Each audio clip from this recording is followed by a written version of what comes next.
Hello friend, good afternoon. তোমরা সবাই কেমন আছো? আশা করি যে যেখানে আছো সবাই ভালো আছো। আমরা সবাই ভালো আছি। দুপুরে হয়ে গেছে, দুপুরে খাওয়া দাওয়া নিয়ে চলে এসেছি।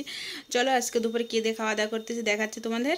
আজকে দুপুরে খাওয়াটা শুরু করবো উস্তা আলু ভাজা দিয়ে। এই যে উস্তা আলু ভাজা, সাথে একটু কাঁচা পেঁয়াজ দিয়ে, কাঁচা লঙ্কা দিয়ে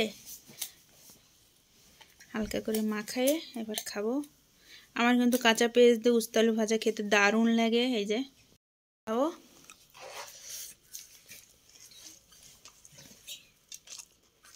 সাথে কাঁচা লঙ্কা। বাবা, আজকে আবার ডাক্তারদের গেছিলাম না, টাইট দিয়েছে, লঙ্কার কামড়ায় ভাঙতে পারলাম না।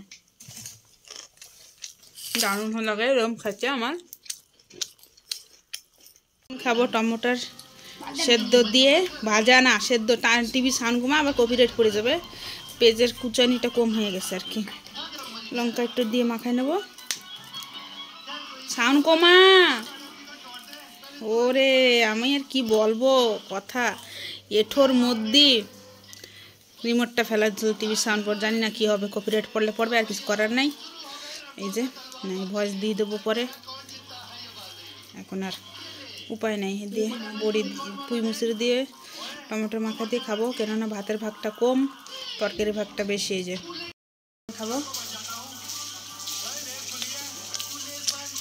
বেশ ভালো লাগছে। কাঁচা পেঁয়াজ খাই আর ভালো লাগবে। এইবার আমি খাবো একটু পনিরের ঝোল দিয়ে।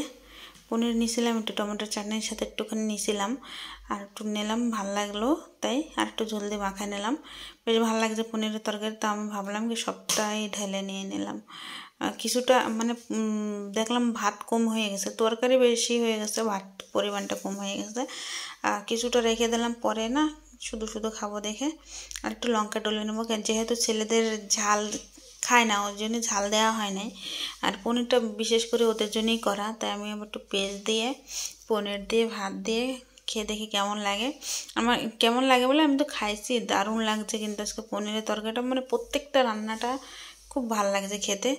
আর পনিরগুলো সুন্দর ছিল, কি সুন্দর নরম ছিল পনিরগুলো, খেতে কিন্তু দারুণ লাগছে। তারপরে চলে আসবো মাছের ঝোলে। দেখো রুই মাছ, বিশেষ করে না রুই মাছটা আমার এখনও খেতে ভালো লাগছে না, ঘৃণা লেগেছে, একটা ব্যাপার হয়ে গেছে আর কি। তাও আমি মাছটা আজকে একটু অন্যরকম রান্না, পুরো গা মাখা করছি মাছের ঝোলটা। যে মানে ঝোল করি নেই, পুরো শুকনো শুকনো করছি। আমি যেহেতু আমার রুই মাছ এখন খেতে ভালো লাগে, তাও মাথা আনছি, আর আমার এই মাছের পিসটা খুব ভালো লাগে। আর হাড় তো মাথা আর মাছের কাটাও চাবানে যাচ্ছে, মাংসের হাড়ও চাবানো যাচ্ছে দাঁতে, যেহেতু আমার সমস্যা হয়ে গেছে, মানে তারটা বাঁধার পর চাবান যাচ্ছে না, প্রচণ্ড ব্যথা করে। ভালো ভালো খাবারগুলো আনছি কিন্তু খাইতে পারতেছে না, এই একটা সমস্যা হয়ে গেছে। এবার আমি মাছের ঝোল দিয়ে ঝোল করে নিই, মাছ দিয়ে পুরো গা মাখা করে মাখায় নিলাম। এবার মাছটা একটু ভেঙে নেবো। দেখো মাছটা কিন্তু সুন্দর, কিন্তু আমার না রুই মাছ খেতে ভালো লাগছে না, খেতে খেতে একটা অনিচ্ছা ধরে গেছে। আর মাছের ঝোলটা আমি এরম রান্না করলে খুব ভালো খাই, দেখি খেয়ে দেখি কেমন লাগে। এবার খেয়ে দেখলাম খুব ভালোই লাগছে, কিন্তু যেহেতু এর আলাদা রকম করছে। ভিডিও ভালো লাগে লাইক করো।